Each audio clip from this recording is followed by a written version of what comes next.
হিন্দুর হৃদি জিনিবার লাগি করিতেছি সুশাসন দরিয়া ছদ্মবেশ।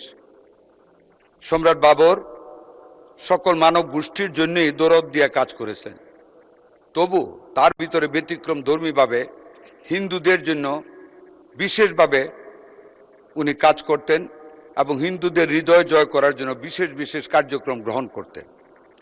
মাননীয় বর্তমান মাননীয় প্রধানমন্ত্রী জনাব তারেক রহমান বাংলাদেশের জনকল্যাণমুখী প্রত্যেকটি প্রতিষ্ঠানের উন্নয়ন করতে চাচ্ছেন, দরদ দিয়ে, প্রেম দিয়ে, কল্যাণের চিন্তা করে। আমি একটু ইতিহাস থেকে উল্লেখ করতে চাই। সম্রাট বাবর যখন ভারত শাসন করতেন, ওনার জনকল্যাণমুখী মানবপ্রেমী শাসন ব্যবস্থাকে চিরস্মরণীয় করার লক্ষ্যে কবি কালিদাস রায় বাবরের মহত্ব নামে একটি কবিতা লিখেছিলেন। এই কবিতাটির শেষ অংশ ছিল, হিন্দুর হৃদি জিনিবার লাগি করিতেছি সুশাসন দরিয়া ছদ্মবেশ।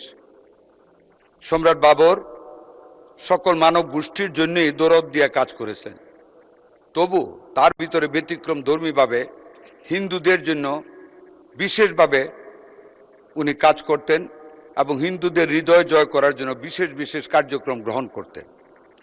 মাননীয় স্পিকার, আমি শিয়ালুকে বলতে চাই, আমাদের বর্তমান মাননীয় প্রধানমন্ত্রী জনাব তারেক রহমান বাংলাদেশের জনকল্যাণমুখী প্রত্যেকটি প্রতিষ্ঠানের উন্নয়ন করতে চাচ্ছেন, দরদ দিয়ে, প্রেম দিয়ে, কল্যাণের চিন্তা করে, এবং তারই আলোকে ওনার চারিত্রিক সেই বৈশিষ্ট্যের দিকে লক্ষ্য রেখে সে আলোকে বর্তমান সরকারের মাননীয় প্রধানমন্ত্রী জনাব তারেক রহমানের নেতৃত্বে দেশের সকল সেক্টরে উন্নয়নমূলক কাজ